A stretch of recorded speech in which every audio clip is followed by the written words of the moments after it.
Hello বন্ধুরা, আসসালামু আলাইকুম। আজকে দুপুরে রান্না করতেছি বেগুন দিয়ে, আলু দিয়ে বাইম মাছ। তো আমি প্রথম মশলাগুলো সুন্দর করে কষিয়ে নিয়ে আলুটা মশলার সাথে একটু আগে কষিয়ে নিব। আলুটা কষানো হয়ে গেলে এরপরে কেটে রাখা বেগুনগুলো দিয়ে একটু কষিয়ে নেব।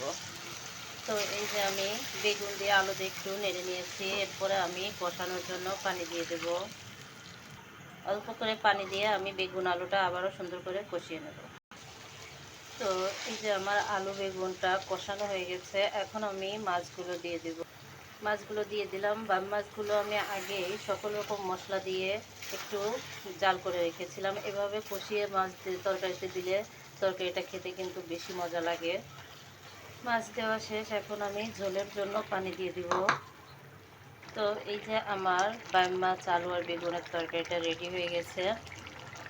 আজকের মতো ভিডিওটা এই পর্যন্তই। সবাই ভালো থাকবেন, সুস্থ থাকবেন। আল্লাহ হাফেজ।